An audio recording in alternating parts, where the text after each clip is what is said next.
Góða kvöldið, Grétar Mar Jónsson heiti ég og mættur hér í sjávarútvegsspjallið og ég með tvo góða gesti, Kára Jónsson úr Sandgerði og Atla Hermannsson úr Kópavogi. Já. Og við ætlum að ræða hérna meðal annars fiskverð og ýmislegt annað sem snýrað sjávarútvegi sem okkur dettur í huga að ræða í kvöld.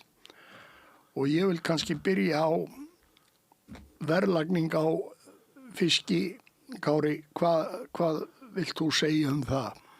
Já, takk fyrir að bjóða mér. Það eru tvö fiskverð í gangi í rauninni. Verðlagstofu fiskverð sem umtalsvert lægra heldur en það sem á fiskmörkuðunum og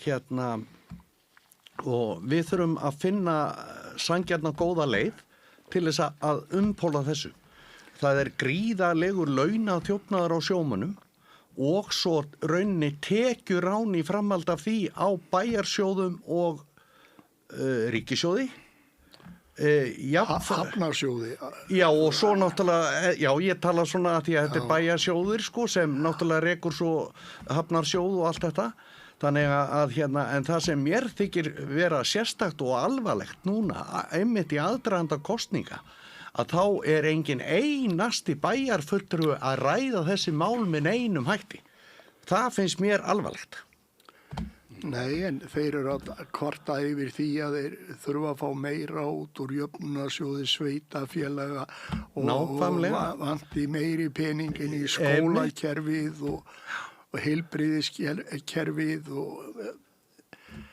heilsugæslur og bara alla almenna þjónustu og hjúkrunarheimili og annað þeim dúr. Ég spurði að því á síðunum þarna suður frá, í Suðurnesjabæ, til allra frambóðana í rauninni, hvort að bæjarsjóður Suðurnesjabæ væri stútfuldar peningum og þeir væri að frábiðja þessi pening. Og ég hef ekki fengið athugasemdir við þetta, en ég er búin að fara til þarna tveggja frambóða og þeir yfta bara öxlum. Þeir eins og jafnvel viti ekki eins og hvað ég að tala. Þegar ég að tala launaþjónuna á sjómönnum og tekjuráni á bæjarsjóðum og ríkissjóði. Og þeir óskætti því að ég útskýri þetta frekar. Já, nei, þetta var eins og með umræðunar veiðarleyfagjaldið fyrir ári síðan eða hvernig það nú var. Já. Þá átti að hækka einhverja cirka 20 krónur rúmlega. Veiðarleyfagjaldið heilt yfir og við vitum að Alþingi fór á annan endan. Stuðningsfulltrúar eins og við kalla Sjálfstæðisflokkinn, LÍU. Þeir gengur náttúrulega göflunum og voru sér náttúrulega bæði til vinkunar og skammar, en svo núna eins og við vitum með verðlagningun á makrel sem búið að flétta upp, þar sem að munar einhverjum 180 krónum, að þá heyrist ekki múkk í þessu liði. Nei. Og það má þakka Sigurjóni Þórðarsyni og Eydísi að vera að rannsaka til minnst loðnuverðið annars vegar í Færeyjum og svo hins vegar á Íslandi og þarna bara skiptir alveg rosalega miklu máli, en fjölmiðlar til að mynda, þeir eru ekki að svona kafa í þetta, hvað veldur þessu og þá erum við bara komin í mjög alvarleg mál bara lýðræðisins vegna, að það bara þetta fólk sem ræður þarna ríkjum og fær að stjórna, að það bara fær að vaða áfram yfir samfélagið. Já, rétt hjá þér, Sigurjón Þórðar, hann dregur vagninn þarna. Já, algjörlega. Og svo náttúrulega mjög gaman að sjá þessa ungu konu frá Eskifirði taka Eydís, sem ég er að nefna. Ásbjarnardóttir. Já, að hún skuli því að yfirleitt fyrir ekki orðbara grjótheldur þetta kjafti þetta fólk sem að kemur úr þessum bræðslu og lónu og uppsjávar torpum Bara þar sem aflaheimildirnar hafa safnað saman, samþjappast, þar segir aldrei neinn einasti maður orð Nei. Hann Jens varaformaður Sjálfstæðisflokksins hann nú eskfirðingur, það ekki? Jú. Sveitung Gennareitisöðar. Já. Hann geti kannski, þar sem hann hefur sterka tengingu inn í hraðferðarstús Eskifjarðar, eski eins og hann heitir núna, mjög svo sterka tengingu, hann geti kannski grafist fyrir verðlagningu og hvað kostar að frista 1 kíló af loðnu til að mynda, makrill, og svo getum við borað þetta saman við færiðar. Gunnþór forstjóri á Norðfirði hjá síldarvinnslunni, hann staðfesti það á útflutningsverðmætið á frosinni loðnu Alveg rétt. frá þeim væri ekki nema 240 krónur per kíló. Já. En færingarnir voru að borga 250 krónur fyrir þetta Upp úr skipi. skipi. Já. Þannig að þetta stendst enga skoðun. Nei. En ef þetta stendst skoðun, að þá náttúrulega mjög ábóta vant í markaðssetningu og sölu hjá þessum fyrirtækjum. Já, söluskrifstofarnar þeirra eru ekki að standa sig, sko. Nei. Ekki samkvæmt þessu Nei. og þá verið að hafa af þjóðfélaginu jafnvel einhverja peninga með því að selja dótturfyrirtækjum sínum út allan heim þessar afurðir á einhverju undirverði og verða svo eftir einhverjir miljardar erlendis í skúffufyrirtækjum í aflandsegjum. Í fjöldamörg ár vorum við bara með stór sölubatteri, SH, Síf og allt þetta. Já. Og sambandi. Já. En nú hver og einn að selja. Mjög mörg fyrirtæki. Mjög mörg. Já, hver af stóru fyrirtækjanum ekki að bauka í þessu sjálfur. Já, það alveg rétt. Já. Þeir eru meir og minna að selja þetta. Sjálfur sér erlendis á því verið sem þeim hentar. Og þessi auðlindarenta sem ég þreytist nú ekki á tala sem 50 miljardar mínus pluss svona eftir hvernig gengur á hverju ári síðan 2011 svo ég vitni í Indriða H. Að þessi renta, hún ekki að skila sér hinga heim, hún ekki leyst út hér, hún leyst út í þessum dótturfélugum. Hvar endar sá peningur? Borgaður skattur af henni þar. Já. Og venjulegast eru þeir að staðsetja þessi sölufyrirtæki eða dótturfyrirtæki í löndum sem eru með lága skatta. Já. Hreinlega bara skattaskjól. Eða bara í skattaskjól. Já. Nú veit ég ekki fyrst nú vel með þessu, en á einhverju tímapunkti þá voru allar afurðir útgerðar þegar sakuringar kerður gegnum einhverja sjoppu niður á Kýpur. Jú. Allir það sé ennþá, vitið þið það?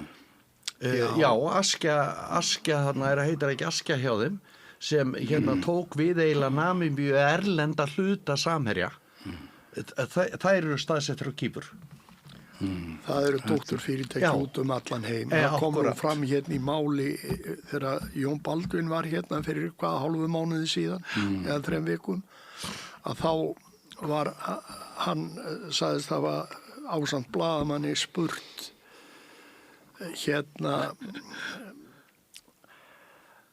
hvað heitir það? Gervigrindina? Vinkonu sína? Hvað Samherji hefði verið og þá var sagt að það hefði byrjað sem útgerðar fyrirtæki á Akureyri og svo Dalvík en svo væri 87% af rekstri fyrirtækisins í fjárfestingafélugum víða út heim. En gervigrindin nú ekki alveg 100%. Nei. Þannig að það kannski ekki takt að reikna með að hún sé með þetta allt alveg á tæru. En Samherji erlendi hlutin náttúrulega með starfsemi í nánast bara öllum helstu Evrópuríkjunum Þýskaland og Frakkland. Þeir eru í öllum ríkjum Evrópu sem einhverja fiskveiði hagsmuni hafa. Akkurat. Það bara ágætt að orða, þetta var þannig. Og þetta eru 7-8 ríki. Svo var nú gott viðtali núna í vikunni hjá Gunnari Smára við stjórnmálafræðing. Og vélstjórun á grænlenska skipinu, alveg rétt. Já, og vélstjóri á einu skipi grænlensku skipi sem landar öllu hjá Brím. Já, og Brím á hlut í skipinu. Já, Þá er þetta orðið kvótahopp og eitthvað svona. Já, og ekki minnast á það var reyfa sig allir núna. Það vitnaði í Heiðrúnu, þar sem hún var að flytja svona drápu akkurat útskýra fyrir fólkinni í salnum hvað kvótahopp væri. Og við höfum miklar ágjörð af því að þetta geti gerst á Íslandi, en nú þetta eitthvað sem að við erum búin að stunda í fjöldamörg ár, sko. Já, hverjir eru að veiði heimildir Evrópusambandsins við Grænland? Já, eða í Barentshafinu. Í Barentshafinu. Já, og landa bara þar sem þeim best hentar og líklega á því verðir sem að einhverju getur sagt sér við. Já. En má ég sko, lausnin við þessu, hún hlýtur að vera svo að fiskurinn sé seldur á fiskmarkaði.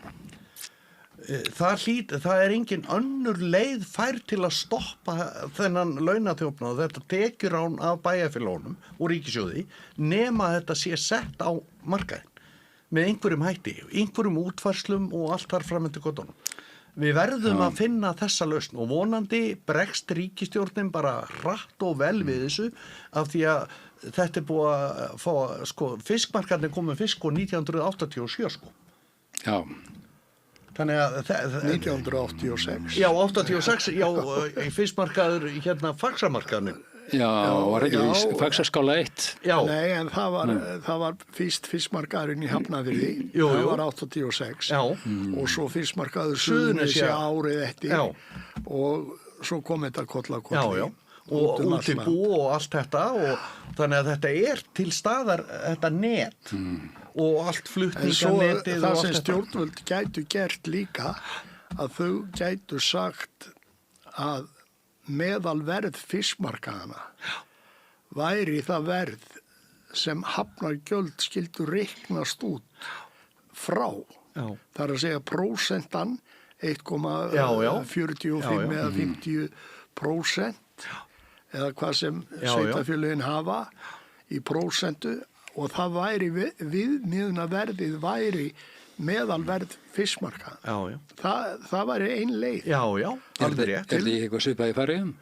Já, Færeyingarnir eru með þetta sem við höfum nú áhuga á að leggja fram í flokki fólksins það að 30% af hverri veiðiferð að það fari inn á fiskmarkað og myndi þar að leiðandi kílóverð á farminn. Já, þetta er raunir bara tölvuvinna, það er ekki eins og það þurfa að keyra hverju kari á markaðin. Og svo, þú veist, allt sem, þá eiginlega dettur út í rauninni bara allt sem heitir endurvikt og heimavikt og allt þetta. Wow. Þú veist, þetta er bara, það er bara gildir það sem markaðurinn segir. Já, markaðurinn gætir hlutleysis í þessu. Það er í lögum fiskmarkaðina. Gæta hagsmuna, seljanda og kaupanda. Já, þannig að það sé rétt vigtað og réttar ísprúfur teknar af þeim fiski sem kemur ísaður og svo mega landa á fiskmarkan, á Hafnavoginni og reikna með 3% ís. Já. Þannig að það eru til lög það bara útfæra þetta og þetta er náttúrulega partur af því að komi veg fyrir það að menn sé að flokka fisk og eftir geðþótta af einhverjum flokkverkstjóra eða framleiðslustjóra í viðkomandi fiskvinnslu og það er auðvitað það sem þetta á bara rétt á að vera rétt. Já, heimavigtunin, náttúrulega ekki sami hlutur og úrtaksvigtun eða endurvigtun, í dag er þetta þannig að þarna fer fram hjá lönduninn fram. Þarna er frystni vandinn til staðar. Og það er náttúrulega örugglega keyrt 4., 5., 7. hverja stæða, koma í 4 korum upp á bryggju, og þetta er keyrt svona, en þetta fer meira og minna allt beint inn í kæli bara. Já, ég veit ekki hvort þessi viðandi að segja í framhaldi þessu, maður sem var á skipi í Grindavík og við veitum hvað fiskmarkaðurinn er þar. Það er verið að landa að kvöldi til Maðurinn hann býr hérna á höfuðborgarsvæðinu, hann að býða til konu sinni til þess að láta hann á í sig sko. Það búið að keyra allt inn á fiskmarkaðinn og hann eitthvað að veflast og ákveður að kíkka á gluggan og opna eina hurð, þá búið að keyra öllu út hinum minn. Já. Já. Stóra hurðin hinum minn. Já. Ég seldi ekki dýrar en ég kefti þetta, og ég ekki að nafngreina hver, Nei, þó nei. hann hafi nafngreint hverju þetta voru, sko, þá ætla ég nú að sleppa því í þetta skipti. Já, en það fristi vandi í þessu mikill að hagræða hlutunum á leiðinni. Já. Allt frá verðlagningu og það náttúrulega, má kannski segja að það sé stóra slísi og búið að vera það í 25-6 ár eða lengur. Þessi verðlagstofa skiptaverðs sem að er að ákveða verð eiginlega eftir því hvað vinnslurnar segjast vera að fá í afurðaverð. Akkurat. Og það ekki líka, sko, hefur ekki verið vandræði ef sjómenn yfir höfuð hafa bara valið það að leita réttar síns þarna, að þá það mjög lengi að gerast og þetta eins og þetta sé bara eins og margar aðra stofnanir í samfélaginu, bara fjársvelt apparat, ekki hvað, 3 starfsmenn hana? Jú, það ekki margir og ná valla að hafa ekkert frumkvæði neinar frumkvæðisrannsóknir eða til að fylgjast með. Þannig að þetta á mörgum sviðum væri hægt að laga þessa hluti og til bóta fyrir bæði sveitafélög og sjómenn og bara þjóðfélagið í heild sinni og koma með réttlátari og bara réttlæti raunverulega fram. En þetta nú svona, og það sem væri hægt að gera væri auðvitað að allur fiskur færi gegnum fiskmarkaði eða eins og færingarnir gera þetta. Þá myndi verða rétt verðlagning á fiski upp úr sjó og þetta myndi hafa áhrif á það sem á útgerðin að borga í dag í veiðileyfagjöld. Kannski mest þar ef það væri rétt verðmæti fyrir aflan upp úr sjó.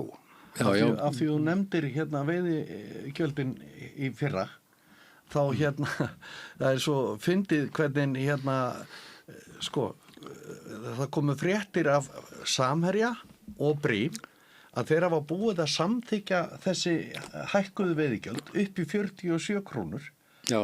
Að þá komu uppgjör frá þeim upp á 30 milljarða fjárfestingu. Þetta var nú margir sem urðu hissa á þessu. Í ljósi þess hvernig stjórnarandstaðan aktaði og hagaði sér í þingsal Alþingis. Ég með smá samantekt hérna, sko, það afleiðingarnar áttu að vera, sko, að þessar 20 krónur eða? Já, þetta núna þetta 47 krónur. Meðal.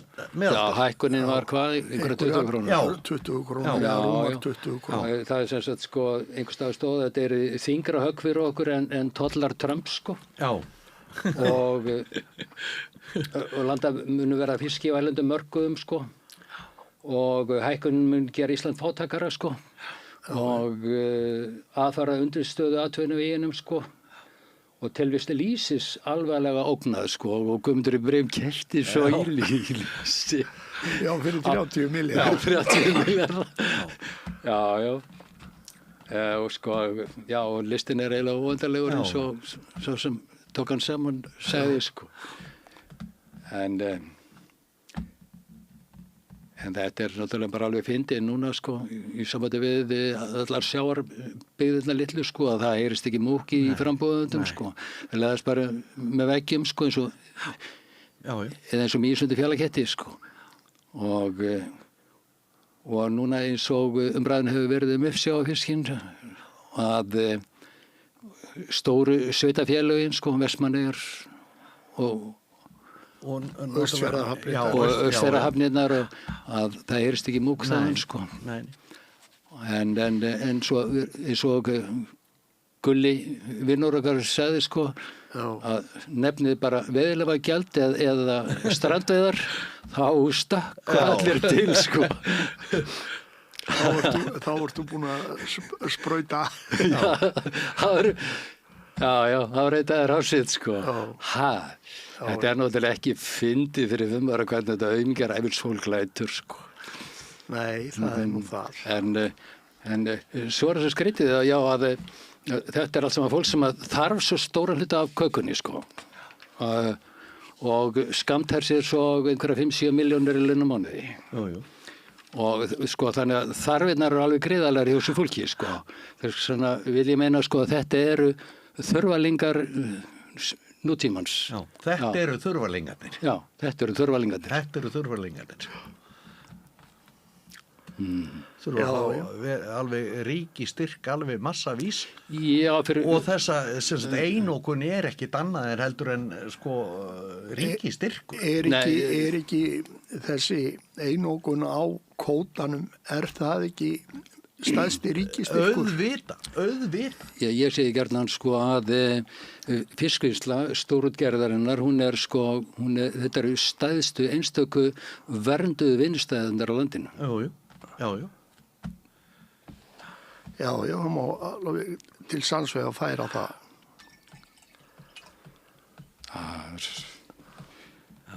En þetta fólk getur bara vist náttúrulega með allt þetta stuðningsfullur og annars á þingi, þá getur verið þetta bara komast upp í hvað sem er og það er alveg sama hvað hlutinir eru endurtektir oft, sko, þetta virðist bara ekki fara inn í hauskúpun og fólki, sko, að almenningi, ég veit ekki hvað það er til þess að vekja þetta fólk til umhugsunar að þó að við höfum gríðarlega gott, það er enginn að velkist í vafa manna þá gætu við bara haft það miklu betur, sko. Já, það er bara einfallega. Við sætum kannski ekki upp með allega þessi innviðaskuld sem hún er hvað? Við erum með allt í þjóðfélaginu, hvort sem það eru sjúkrahús eða vegakerfi eða löggæsla eða ýmiss konar þjónusta sem er meir og minna í klessu hjá okkur, skólakerfið og menntamálin öll. Já, við getum alltaf haldið við húsnæði sem að við getum alltaf haldið við húsnæði sem við fengum í gegnum Marshall-aðstöðuna. Það ætlar að vera eitthvað á við það líka. Já, við erum bara að segja svo að við erum bara að sko, og svo við berum þetta saman við það sem hvernig við byggðum upp þjóðfélagið fyrir bara eftir stríð, vegakerfi, símalagnir, rafmagnsvæddum landið, byggðum hafnir, héraðsskóla, byggðum menntastofnanir og félagsheimili hringinn í kringu landið og allt og einu tekjurnar sem við höfðum, einu gjaldeyristekjurnar voru af slóri, af fiskinum í sjónum. Já, sko framleiðinin hefur líka vaxið alveg gríðarlega. Við vitum það sko bara verð bara nakkast ekki versus bara kjúklingur í dag eða fyrir 30 ára síðan sko. Nú þá vorum við kannski segjum bara fyrir tíma sko tórana, bara í lokin á síðutórunum sko. Ég er nú alveg upp á Akureyri henni bara rétt hjá Úa og þekkti mjög vel til þar. Það voru 31 kallar borð, þessi skip voru að fiska einhver 3.000 tonn á ári. Já, 3.000 til 4.000 tonn. Mestalegi, já. Mæi Hafnarfirði, hann sló einhver met og fekk einhver 5.000 eða 6.000 tonn. Já, nú er Harpakur að veiða 5.000 tonn á ári og með 11 kallar borð. Hvar skilar framleiðinin sér? Vitið þið það? Já, hún er ekki í samfélaginu, sko. Nei. hún inn í þessum fyrirtækjum sem taka svo þennan arð og leysa hann út í dótturfyrirtækjum sínum. Það er nefnilega skammari, það er alltaf verið að taka upp hérna slegið af þessum spekulantum að útgerðin hafi verið á hausnum, þetta væri nú miklu betra í dag. Já. En útgerðin var alltaf á hausnum vegna þess að tekjónum var dreift allt samfélagi. Jú. Já. En það má ekki gera í dag. Nei, og ef einhverju vogar sér að minnast á bæjarútgerð eða einhver svona samvinnurekstur eða eitthvað svona, að þá minnast menn alltaf verið á hausnum. En veruleikin náttúrulega kannski var sá að bæjarnir allir voru að stækka og allt þetta og náttúrulega misvitrir bæjar fulltrúar þeirra tíma tóku peningin út úr þessu. Þetta var mjólkukýr hjá bænum. Hverjum bæ, hvort sem það var Akureyri, Hafnarfjörður eða Reykjavík. Já. Og þú veist, þarna var peningurinn tekinn til að byggja upp bæina. Núna er þetta í dótturfélagunum úti, sko. Já.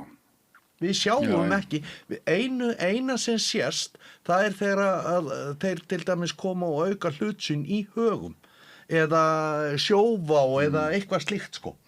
Olíufélögunum. Já, olíufélögunum, já. Eða hótelbransan. Já, heldur ferðaþjónustunni eins og hún leggur sig. Já. Þannig að sko samfélagi sem slíkt, þessi sameiginlegi sjóður okkar ríkissjóður, hann er ekki að fá þessa peninga, nema svona óbeint svo einhvern tímann seinna. Já, ég er einnig með tölu frá... Miklu lærra. Já, með tölu einnig sem að Maranugjan Njálsson tók og hann nefnir, ég held að þetta sé sko fyrir 2024 sko, það eru talar að sko eignar hlutur útgerðinnar í öðrum félögum verður 290 milljarðar. Já. En það er að koma, ég get glatt ykkur með því, það er að koma núna úttekt sem að Dagur B. Eggertsson hefur verið að fylgja eftir eignarhald sjávarútvegsfyrirtækjana á í öðrum atvinnurekstri. Öðrum ótengdum atvinnurekstri heldur en útgerð. Já. Og það er meðal annars í matvælakeðjum, olíufélögum, bönkum, tryggingafélögum og öðru. Og það verður auðvitað forvitnilegt að sjá hvað, og svo náttúrulega með ekki gleyma öllum erlendu fjárfestingunum. Nei. Líka á erlendri grundu og það verður ábyggilega mjög erfitt að ná þeim upplýsingum öllum. Já. Og gæti vel verið að þyrfti að koma með viðbótar tillögu til að ná í það inn í þetta. Þessar upplýsingar. Já, mér finnst þetta er við erum búin að vera allt of lengi sofandi. Sem sagt, þingmenn, bæjarfulltrúar, bæjarstjórar, því að einstakir hafa nú verið að tjá sig þetta, hvað þetta væri allt ræðilegt, veiðigjöldin í þessu tilfelli. Já. Það er enginn af þessum bæjarstjórum sem er alltaf að berjast náttúrulega við bæjarstjórnirnar sínar, að gera þetta eða hitt, að þetta er það er allir sjóður greinilega stútfuldar af peningum, allir bæjarsjóður. Það held ég ekki reyndar. Nei, en sko, hvernig þú veist, það kemur ekkert svar þetta. Mér finnst þetta rosalega alvarlegt mál núna og af því að eru nú kosningar eftir 3 daga, þá finnst mér ótrúlegt og sérstaklega kannski sjávarbyggðirnar sem hafa verið að glata frá sér þessum nýtingarétti, þessum dýrmæta nýtingarétti. Sem að tapa bara kóta úr sínu sveitarfélögum. Af því einhver fór vitlausu megin fram úr og ákvaða að selja, sko. Já, við vorum að minnast á Kótavap sem er tengt Spánverjum sem að voru í rekstri og ótti fyrirtæki á Breitlandi og þetta gerist eitthvað ákveðnu tímabili. En ef ekki bara lítið okkur nær, hvað er annað kvótahöfn þegar stór útgerð á Íslandi fjárfestir í annarri minni og einhverjum litlu stað út á landi, innlimar hana, hirðir kvótan og fer með hann, er það ekki kvótahöfn? Jú. Já. Innan Íslands. Já. En svo er náttúrulega tilfærsla á veiðiheimildum úr Grímsey til Vestmannaeyja. þarna var byggður kvóti úr afla sem var veituð í Grímsey. Svo fer kvótinn seldur jafnvel til Vestmannaeyja, tökum bara svona dæmi, að þá verið að veiða úr öðrum stofni jafnvel, sko. Já. Og þetta raskar. Jú. Og menn ekki að pæla í átögunum, sko. Nei. Hvar veiði heimildirnar voru búnar til, á hvaða svæði. Já, og hvar urðu þær til? Já, urðu til Já. þar. En svo hægt að færa þær á aðra landsluta. Og all þessi tegundabreitingar og svo það sem ekki veitt, sem sagt, í endan kvótársins, sko, þá stendur eftir ykkur 1000 tonna ufsi, flatfiskur eða hvað sem það Já. Og þá erum við að byggja undir þetta bölvaða djöfulsins brask, sko. Já, það má breyta. Já, og geima á milli á milli ára 15%. Það má veiða inn á næsta ár 5%. Já. Og það eru ýmsar svona kunstir. Jú. Svo verður allt vitlaust þegar það talað 5.000 tonn í viðbóti í strandveðar. Úr 1.000.000 tonna kvóta. Já. Nú voru þeir að senda, þarna var ekki eitthvað Vestmannaeyingur sem fór á einhverjar humarbleiðunar þarna og fiskuðu miklu meira heldur þeir gerðu ráð fyrir. Og þegar við fórum að tala um það að framtíðin ætti kannski að hugsa sér sem gildruvegar, bara svona, þetta svona að því að við vitum að bæði trollin, snurvoðin inn á þessum bleiðum hafa verið að rústa sko heimkinnum humarsins. Þannig að nú þetta eitthvað búið að vera að braggast aftur og þá hleypaði bara aftur trollarunum á. Já. Af hverju hefur ekki Hafró skoðun á því með hvaða veiðafærum við ætlum að veiða hér og þar og allstar? Þú veist, bara álegit. Ég hefði lagt til núna á þessu ári að við myndum vera með 5, 6 hólf sem við hefðum, eitt í Jökuldýpi vestast og svo eitt kannski við Eldey og svo eitt einhver staðar sunnan við land út á Þorlákshöfn eða Grindavík og svo kannski alveg fyrir austan og svo í Hornafjarðardýpinu og Skeiðarárdýpinu, jafnvel Breiðamerkurdýpinu. Þarna mætti búa til svona 5 sinnum 5 milna kassa, frímerki sem væri friðuð fyrir öðrum veiðum, bæði fiskitrolli og bara öllum veiðum. Öllum veiðafærum, Já, en leyfa að vera með gildur inn á þessum svæðum. Mjög sammála þessu. Og þarna væri hægt að sjá hvort það væri hægt að fá og byggja upp meiri humarveiði heldur en með því að gera þetta með þessum hætti. Svo sko gildrurnar eru líka þannig að sko það hent á svona öllum bátaflokkum. Þú veist, litlir bátar geta verið líka á þessu sko. Ekki bara einhverjir sem hafa nóg pláss fyrir gildrur og eitthvað svona. Þetta myndi, en náttúrulega smábátar fara ekki að veiða humar. Nei. En þeir myndu geta gert það með gildrum. Þannig að þetta svona...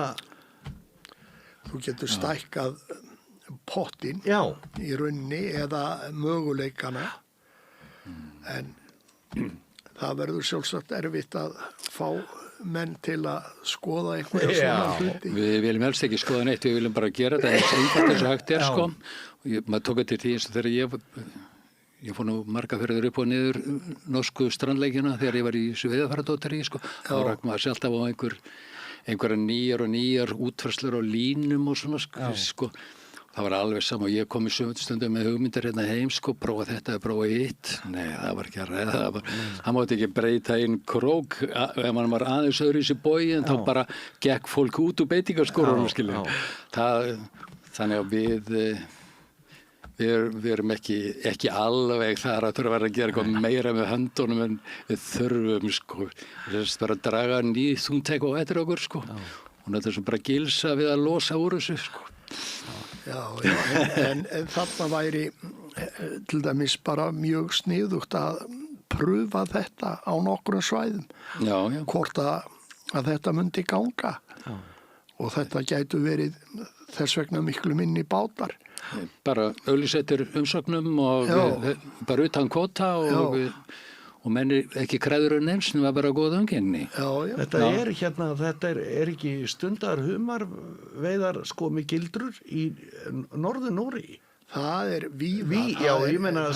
Það er í Danmörku gert og það er og þetta er árangur af þessu. Skotlandi og þetta er í Hollandi og svo er þetta náttúrulega mjög öflugt í Kanada og Ameríku. Ég fór á sjávarútvegssýningu í Seattle aldamótin og hvað er það að fara að þanga? Þeir eru nú ekki stórir í ykkur fiskveiðum sko, kunnur ekki mikið sko.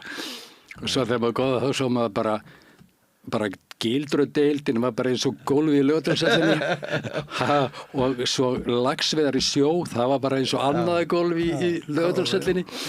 Þannig að við sem vorum alltaf og erum alltaf náttúrulega bestur og fremstir sko og allir lítið upp til okkar sko. Það var svolítið gaðan og svo ég með merkin alltaf framar nafn og allt það sko og Æsland og menn bara Æsland, where is that? Og svo rækst ég á einn sem átti ættir að rekja til Vesturheims sko. Hann vissi sko, og svo náttúrulega voru færingar líka frá Vóninni, þeir voru með bás sko. Og þeir voru gaman að ég heyrði það á lántað sko. Þá sagði einn básnum sko, komar ekki jáari. Já, ég hef búið að gana því, enda að tala um það 26 ára setna. Nei, en svo erum við bara fást við það í dag að við erum að ekki einu sinni að selja íslenskan fisk allstaðar á hæsta verði. Nei. Norðmennir eru að sigla fram úr okkur á morgum sviðum. Já, einkennilegt. Nú eiga þeir ekki að kunna neitt. Nei. Ekki svo við. Kunni ekki að ganga frá fiski og segir sko SMS við ríkistilti. Það er bara helber lígi sko. Það var viðtal við einhvern Íslendingur sem er í einhverju Tromsfylki sko og hann sagði að allir styrki til norskara útgerða hefðu verið felldir niður 1990. En það passar í samaburðinum og áróðurinum. En svo er það til tískinningurinn sko. Það kemur alltaf frá LÍU sko að við eigum erfitt í baráttunni við sko ríkisstyrkta evrópska útgerð sko. En við erum búin að kaupa okkur eins og við vorum að tala áðan, við erum búin að kaupa okkur inn í útgerðir í öllum þessu 8 ríkjum sem að hafa einhverja fiskveiðihagsmuni innan ESB. Og þá spyr ég sko, eru íslensku útgerðirnar sem þar eru búin að koma sér fyrir, eru þær að njóta styrkja, opinbera styrkja eða niðurgreiðsluna frá ESB? Já. Það eru að gera það. Hvernig væri nú bara að grafa það upp og vita hvað það er mikið? Já, það er að hluta til styrt fyrirtækin í Lettáen, Litáen og Póllandi og víðar, þar sem íslensk fyrirtæki er að vinna. Ég veit ekki hvernig það er í Þýskalandi, en svo hafa verið vinslur með íslenska tengingu víða, Bretlandi og víðar jafnvel. Frakklandi. Og bara víðar. Þannig að íslenska stórútgerðin, hún er á ESB-spennanum. Já, meðal annars. Og svo má bæta þið við eins og með, nú hefur verið að endurnýja sem betur fyrr, sjáflótan, það er glæsileg skip og við getum allir verið stoltir að þessu hvað verið er að gera þar en mér er sagt að ESB niðurgreiði þessu skip að hluta í ákveðnum löndum er það gert. Við erum nú aðalega byggja á Spáni og svo hjá Carstensen í Danmörku. Já. Svo hafa lengi vel var það þannig að stáli var framleitt í Póllandi. Já, þeir eru nýja spil líka. Já, og svo voru skipin dregin og innréttuð og tækjuð og kláruð, jafnvel í Danmörku. Já. Mér er sagt að danska ríkið niðurgreiði þetta eitthvað einhverju liti líka, sko. Já. Þannig að við erum á beit Danmörku, við erum ekki bara á sósíalnum þar, við erum... Svo vilja þeir alls ekki, sem sagt, orðað, þeir vilja alls ekki gangin í ESB og þá kemur annar vinkill á þetta og það er hérna, sko, þeim finnst náttúrulega mjög þægilegt að borga okkur launin með gjaldfelldri krónu. Þannig er það bara. Óverðtriði gjaldfelldri krónu. Og svo geta fyrir fjármagna sér náttúrulega erlendis, vegna þess að þeir eru með tekjur, allar sína tekjur í gjaldfæri í evrum og þá eru þeir gjaldgengir sko í allt öðrum vaxtakjörum heldur en við. Og svo koma þeir hér það eru 200 og milli 250 og 60 fyrirtæki sem gera upp í erlendum gjaldmiðli. Það er að segja mest í evrum held ég og eitthvað í dollurum. Þeir voru nú að breyta þessu í síldavinnslunni. Þeir gerðu upp í dollar og nú eru þeir komnir í evru. Já. Þannig að það er svona ýmislegt. Já, það er náttúrulega sko bara skítt sko. Unga fólkið er að berjast við að komast þér hérna upp hús yfir höfuð á einhverjum 9-10% vöxtum og allt bullandi verðtryggt. Já. Og þá eru þessir aðilar sem að vilja ekki að við komumst á kjöldköllunum að þá eru þeir að fjármagna sig kannski á 1-3% vöxtum. Já, 2-3% eða eitthvað svoleiðis. Að þetta skuli ekki vera stoppað. Finnst mér alveg með gjörsamlega með ólíkindum. Svo er hérna sko þetta með eins og ég var að nefna áðan með sko rentuna. Þegar allur pakkin er borgaður þá stendur eftir þarna einhverju 50-60 miljardar mínus pluss, svona eftir hvernig árferðið er. Sko, er ekki hægt að finna leið til þess að tryggja það þá að þetta sé leyst út hérnin í hagkerfinu okkar, þó að þeir séu að fá að sko að gera upp og starfa sko í evru samfélaginu sko. Þú veist, þetta af því að þetta er okkar auðlín. Fyrsta grein lagana stendur óhögguð sko. Já, ef þetta væri þeirra einhverjum þá þurftum við ekki að vera að ræða þetta, en þetta er bara sameign þjóðarins. Nákvæmlega. Það er máli. Já. Það er grunnurinn. Það er grunnurinn. Já. Og þjóðin á að fá réttan arð af þessu. Þessi fyrirtæki ætti bara að njóta þess að fá bara eðlilega rentu af sinni fé, bara svona líkt og önnur fyrirtækjarekstur í landinu og svo bara skila restinni. Já. Ekki dörfisi. Já, ég meina að þið sjáu bara hvernig norðmenn meðhundla olíuna, arðin af olíunni hjá þeim. Að þeir eru með 80% sem þeir raunverulega taka af gróðanum. Já, af þessari arðgreiðslu. Eða þessum arði, réttar sagt. 80%? Já. Þannig að... Núna erum við að fara að gefa firðina. Já. Frjálsa framsalið þar er kallað laxalötur. Þetta botnar engin í sem hefur ykkur tíman hort á sjó. Það er nú bara þannig. Já, við erum... Þeir mega að deila á milli sín fjörðum, nýtingunni í fjörðum, samkvæmt þessu frumvarpi. Leigja og veðsetja. Já.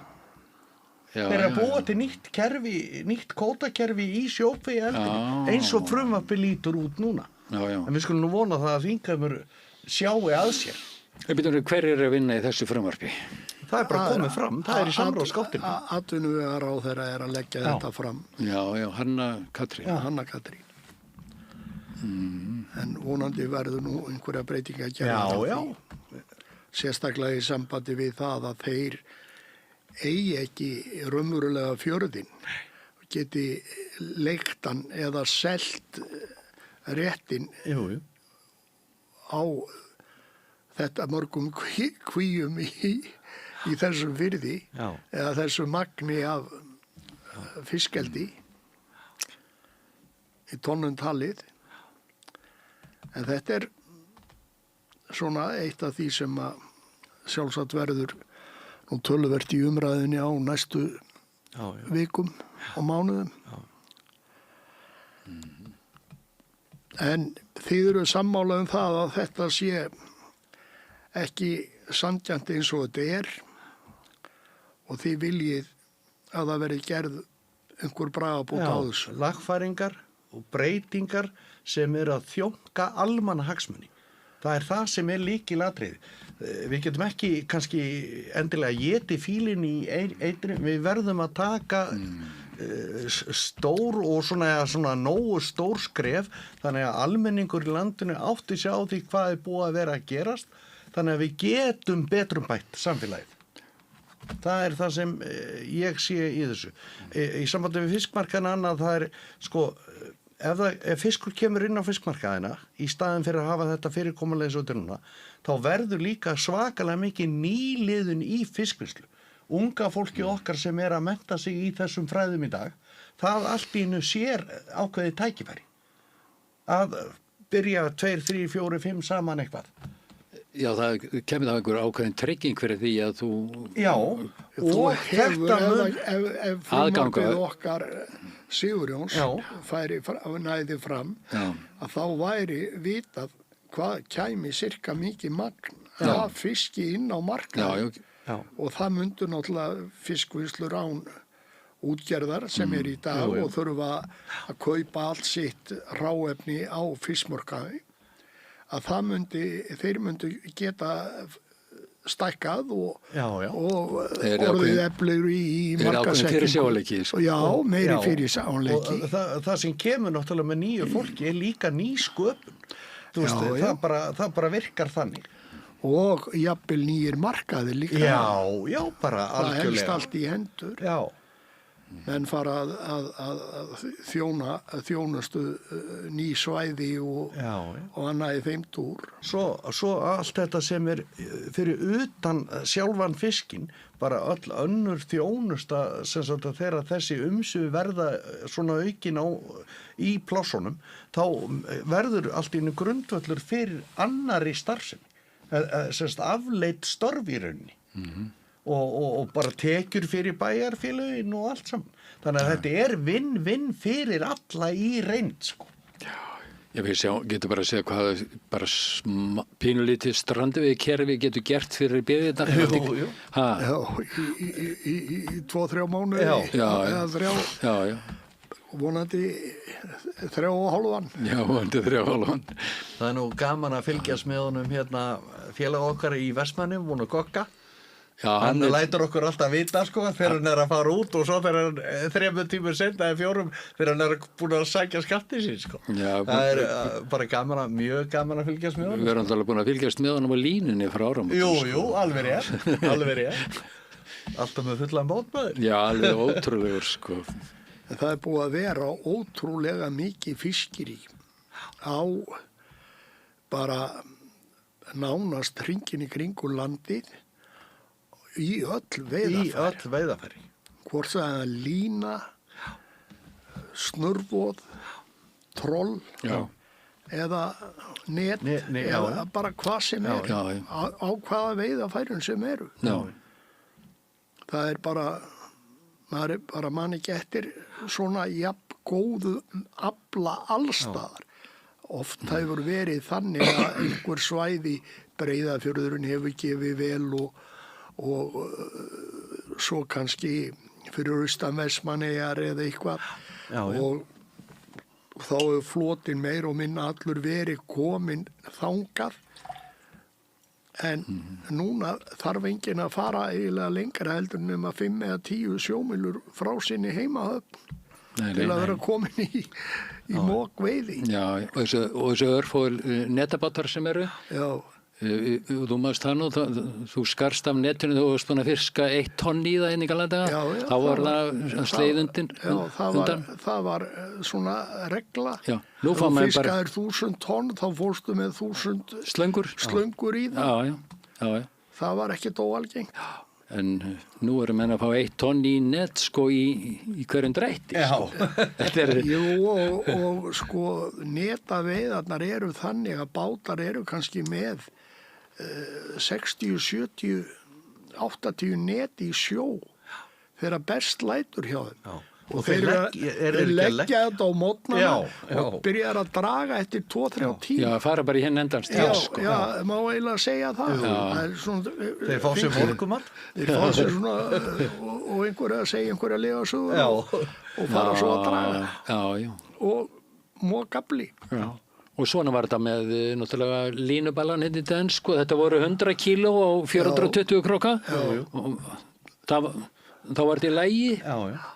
Hvað, er það 400-500? Jú, það er svo. Menn eru bara óðan. Þeir eru oft núna með 400-450 kíló hafa þær verið þarna sem voru að róa bara úr Sandgerði.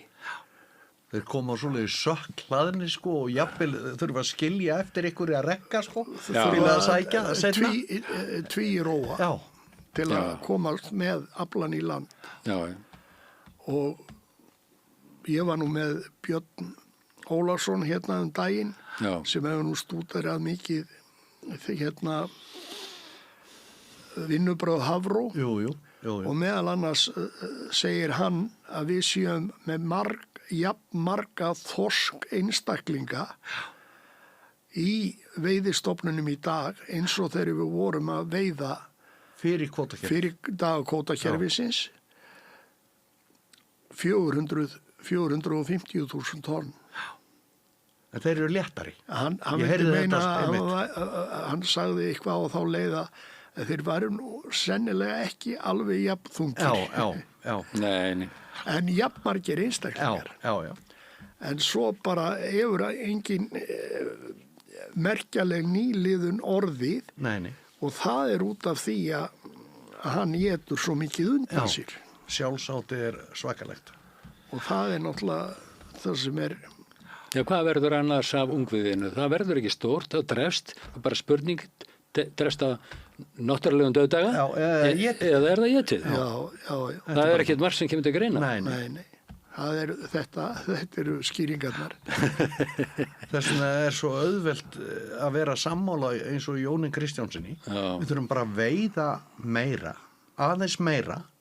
Og var það ekki haft eftir einhverjum skipstjórum að það væri að ósykja hægt að hygglust að veiða 100.000 tonnum meira? Jú, þeir fullir að það margir sko, sem eru að veiða núna miða við hvað er auðvelt að ná í þetta og lítil fyrirhöfn. Þú þarft ekki að þekkja þennan hól eða þetta stæði eða eitthvað, þú veist, og eiga þína prívat og persónulegu sérkunnáttu til að ná í fisk. Nei. Menn geta nánast lagt hvar sem er og... Jú. Þannig að þá sko, samkvæmt því að það er bara nóg að fisk í sjónum, þá kannski myndi ykkur segja að kvótakerfið væri að virka, en við bara fáum ekki að veiða fiskin.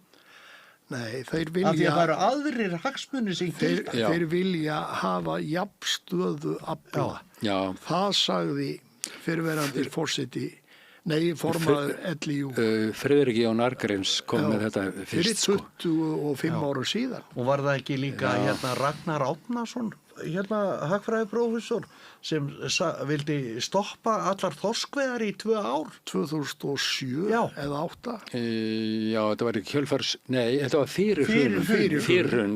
Velgengni var tvílíki þjóðfélaginu, sko. Það var að stoppa við. Já.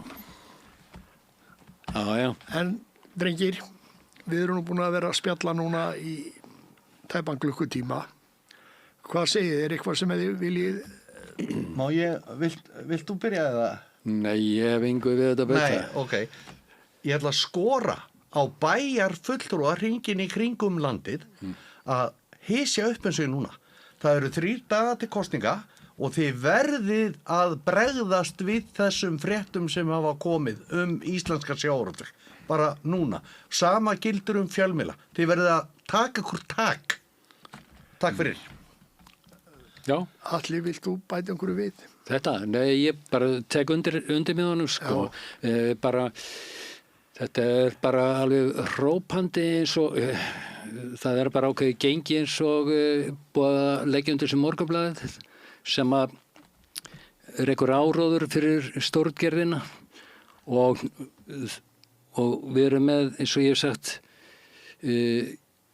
gengi á þingi, Sjálfstæðisflokkinn og Miðflokkinn sem að láta einski svo frestað að reyna bæði að skýta út Evrópusambandið og halda upp í vörnum fyrir stórútgerðina. Já, það er tilfellið. Þetta er alveg með ólíkindum. En ég ætla nú að byrja á því að þakka Laufey Líndal Ólafsdóttur, ef ég fer rétt með, og fyrir að taka upp þáttinn og senda hann svo út og svo skora ég á alla að styðja við bakið á samstöðunni því hún er í rauninni eini fjölmiðillinn sem er með þessi og gefur þessum vettfangi sjávarútvegs spjall og fleiri mál sem tengjast sjávarútvegi og vekur athygli á spillingu og öðru þessáttar sem að við búum við og þurfum að laga og reyna að breyta og þar er samstöðin nauðsynleg og ég vona bara að fólk sjáu sér fært að styðja við bakið á samstöðinni. Svo þakka ég bara fyrir mig. Takk fyrir.